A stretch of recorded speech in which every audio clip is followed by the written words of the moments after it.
Welcome back everyone to the life of an outdoorsman. Today we're on the river. We're going to see if we can get some creek chubs for pike fishing, walleye fishing. It's the opener today down here in southern Ontario. And yeah, I might throw a spinner even for some brown trout in here because there's supposed to be some. But let's get rigging and let's get out on the water. I have to set the camera so far away because I brought the wrong lens today.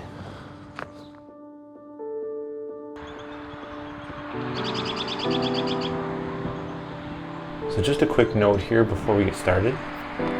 I was calling those creek chubs throughout the whole video, not really realizing that they are shiners. I was kind of doubtful, but I wasn't sure. So please disregard me calling them creek chubs the whole time and just think of them as shiners.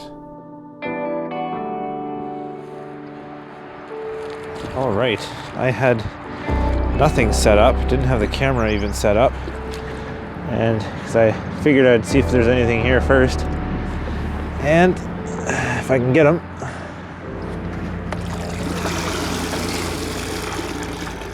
There we go. First, nice little creek chub.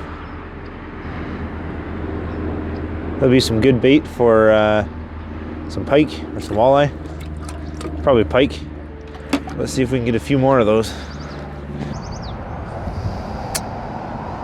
Seem to have evaded me. Evaded my bait. Oh, that was instant. Before it even got to the bottom.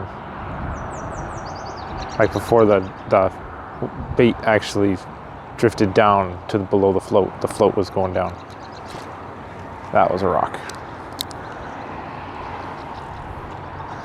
But we know there's something there. A little upstream, might be out of shot, but I should just move the camera. So that's what we're here for, right? Filming? Or are we here for fishing? Could be here for filming. We could be here for fishing. I'm thinking mostly here for fishing and somewhat here for filming. But to all the viewers, it would sound better if I said I was here for filming and less of fishing. But then the viewers want to see me catching fish. So how does that work? There, bites. There we go. Got one. Nice little creek chub. Another one for the container.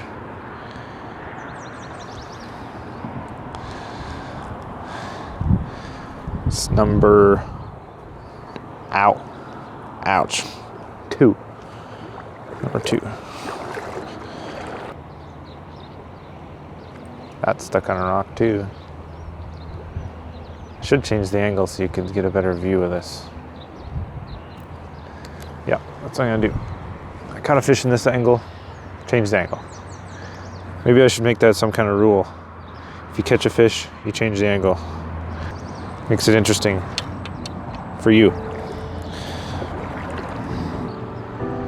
So you see, you know the difference between a rock and a bite, partly because if it's a rock, your float will fold over rather than go straight down, and it'll be a slow, steady drop. Whereas a fish, it'll do like a whole bounce. That's the key to float fishing, is to know when it's a rock or a snag and when it's a fish, because if you just go to set the hook on a log, you're never going to get back out. But if you do it gently, you'll feel if there's some tension there first, and if you watch the float when it goes down to see how it goes down, you'll get yourself snagged a lot less than if you just kind of give her on every time it goes down. Yeah, there may be a time or two when you miss a fish, but you're going to save yourself from losing a whole bunch of lures or hooks or bait.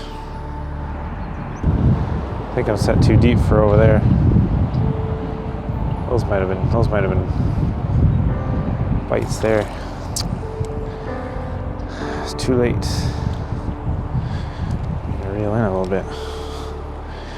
Something's wrong. Tangled. Oh, there we go. There we go. Creek chub. All right. Let's go put it back in the bait bucket. There we go. Nice little creek chub. Ooh, he's bleeding.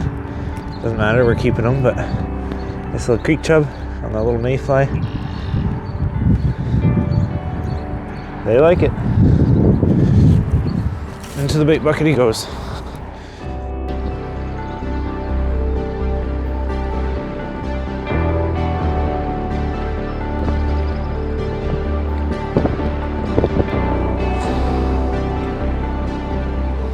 Okay, let's try behind the rock. There's a little rock right here. There we go. Instant. Instant. There's number 4. Number 6. In the mouth. Going in the bait bucket. Hear that? Yeah, he stopped doing it. He's doing a little creaking. Creek chub number 7, 8, 7. I don't know. You keep track, not me. All I know is I let one go. Another one for the pile.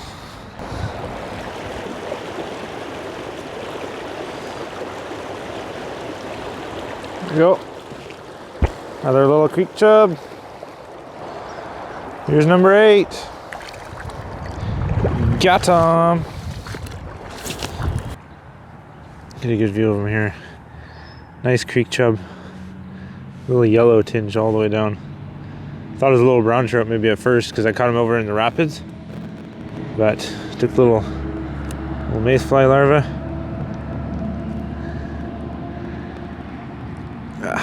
And he's going in the bucket for more bait. Whoop. Got him. Got him. One in the container. So, let's talk gear a little bit here. Might be a little difficult to get close-up views because, like I said, I have the wrong lens, so it's gonna get hard to get close here. But I have, my rig was a float, a very small float.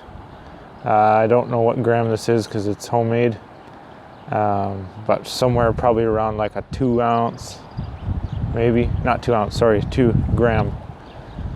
And just some split shots up near the float. About 1.5 feet down from the float, I have just a little hook and a little ice fishing. It's meant for ice fishing, but it's a little mayfly rubber. I think it's power bait maybe, but whatever. Then just using it on my rainbow float rod. That's not the brand, it's just I fish rainbows with this float rod. That's it. And that's it, just as simple as that. Put it out there, let it drift. You want as natural of a drift as you can get with, you don't want it dragging through the water. You want it to kind of follow it down, let it do its own thing, but it has to be kind of a natural drift. And drift it through little pools in a current, wherever you want to drift it. As long as there's fish there, and as long as they're hungry, you don't have any worries.